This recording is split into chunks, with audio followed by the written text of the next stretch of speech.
Bonjour et bienvenue sur cette chaîne YouTube. Donc nous allons poursuivre la présentation des postes de préjudice de la nomenclature d'Intillac.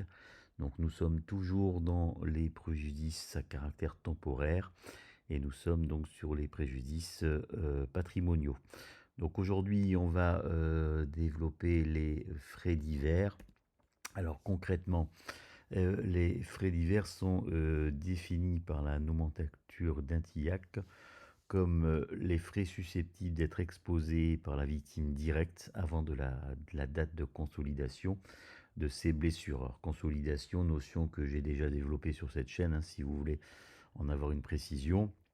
Donc c'est un poste de préjudice, je vous l'ai dit, par nature temporaire et également patrimonial. Alors la première composante habituelle que l'on va retrouver, c'est tout ce qui concerne les honoraires que vous allez devoir débourser afin d'être notamment assisté par votre médecin conseil. Je vous l'ai déjà précisé, il est impératif d'être assisté par un médecin conseil dans le cadre d'un préjudice corporel, que ce soit dans le cadre d'un accident de la circulation, accident du travail, erreur médicale ou encore agression, puisque celui-ci va vous assister notamment pendant les opérations d'expertise et bien évidemment il va défendre vos intérêts. Alors le cabinet bien sûr collabore avec de nombreux médecins conseils et on pourra vous diriger facilement vers le médecin conseil le plus adapté à votre préjudice, puisque bien évidemment souvent il doit être spécialisé par rapport à la nature des blessures que vous avez subies. Alors, on peut également intégrer dans ces frais divers qui portent leur nom, hein, donc c'est un poste un petit peu fourre-tout, les frais de transport hein, qui sont survenus dans le cadre de la maladie traumatique et bien évidemment frais qui doivent être restés à charge hein, puisqu'il ne s'agit pas d'obtenir le remboursement des frais que vous n'avez pas engagés. Vous avez également, dans le cadre de ces frais retenus en jurisprudence, les frais qui sont liés à des activités que vous ne pouvez plus assurer, telles que par exemple l'obligation de garder vos enfants, impossibilité de le faire par rapport donc à la maladie. Et vous avez surtout un poste qui est très important, c'est celui de la tierce personne. Alors c'est un poste tellement important que nous avons l'habitude de le sortir du poste des frais divers pour le développer intégralement dans le cadre de nos demandes. Alors le poste de la tierce personne, c'est concrètement l'assistance temporaire qui va être nécessaire pour les besoins de la vie courante, notamment la personne qui va pouvoir vous assister dans votre quotidien. Ça peut être bien évidemment l'aide à la toilette, l'aide au déplacement. Donc c'est une personne qui en général va être embauché hein, par la victime.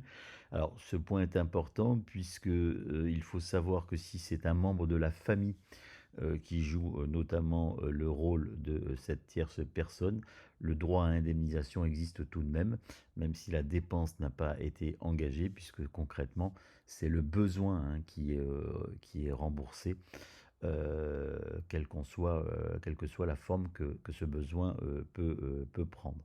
Alors concrètement, ce droit à tierce personne, en pratique, il va être déterminé par l'expertise judiciaire, c'est-à-dire que l'expert qui va vous examiner, selon donc les périodes retenues, hein, il existe plusieurs différentes périodes avant consolidation, où l'expert donc va déterminer les besoins en tierce personne, puisqu'il faut comprendre que votre état médical est susceptible normalement d'évolution favorable, et plus l'évolution va être favorable, moins le besoin en tierce personne sera nécessaire. Donc il va déterminer des périodes où il va donc indiquer le nombre nécessaire d'heures en général de tierce personne par jour, par semaine, et ensuite on va raisonner sous forme de pourcentage pour obtenir ensuite l'indemnisation de cette tierce personne. C'est souvent indemnisé sous forme de coût horaire. Alors, le coût horaire, bien sûr, fait toujours l'objet de discussions. Alors, ce coût horaire va dépendre aussi de la nature hein, de la tierce personne dont vous allez avoir besoin. Si c'est une tierce personne spécialisée, notamment, à ce moment-là, il faudra bien sûr prévoir un coût plus important que si la tierce personne n'a pas nécessité d'être spécialisée.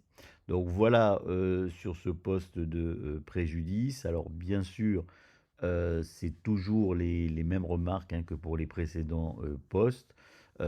Certaines dépenses le seront remboursées uniquement sur justificatif, notamment le médecin conseil et les frais de transport.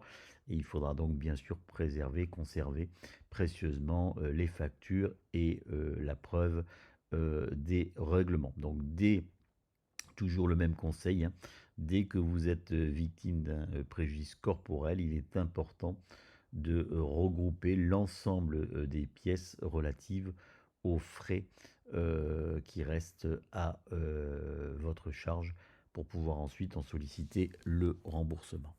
Merci de votre attention et à bientôt pour une prochaine vidéo.